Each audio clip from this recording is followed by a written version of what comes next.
নমস্কার বন্ধুরা, জানা হোমিওপ্যাথি চ্যানেলে আপনাদের স্বাগত জানাই। আশা করি আপনারা সবাই ভালো আছেন। আজকে আমি একটি গুরুত্বপূর্ণ টপিক নিয়ে আলোচনা করব। সেটি হলো তরমুজ আমরা কেন খাবো, তরমুজ খেলে কী লাভ, এই ফলটি কি সত্যিই ভালো? তাই আপনারা ভিডিওটি স্কিপ না করে সম্পূর্ণ দেখতে থাকুন। এবার আসল টপিকে আসা যাক। এই তরমুজের লাভ কী, তরমুজ খেলে কী লাভ? নাম্বার 1, এই তরমুজে প্রচুর পরিমাণে ভিটামিন, মিনারেলস এবং অ্যান্টিঅক্সিডেন্ট থাকে। নাম্বার 2, এই তরমুজে শতকরা 92 ভাগ জল থাকে, অর্থাৎ 100 ভাগের মধ্যে 92 ভাগ জল থাকে।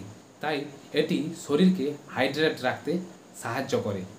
নাম্বার 3, তরমুজে প্রচুর পরিমাণে জল এবং ফাইবার থাকার কারণে এটি কোষ্ঠকাঠিন্যকে কন্ট্রোল করতে সহায়তা করে।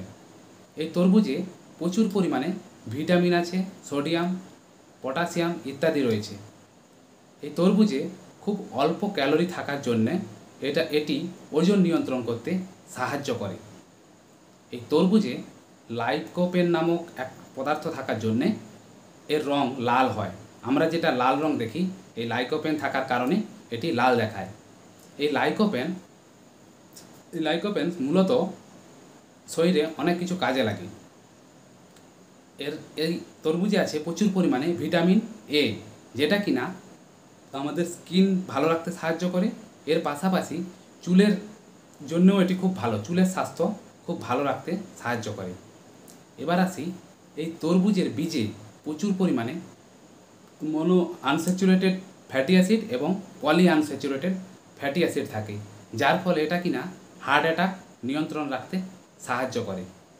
এই তরমুজের বীজে প্রচুর পরিমাণে ম্যাগনেসিয়াম থাকার কারণে এটা আমাদের ব্লাড প্রেশারকে নিয়ন্ত্রণ রাখতে সাহায্য করে। এই তরমুজে আছে ফলিক অ্যাসিড, যেটা কিনা প্রেগনেন্ট মেয়েদের পক্ষে খুব ভালো।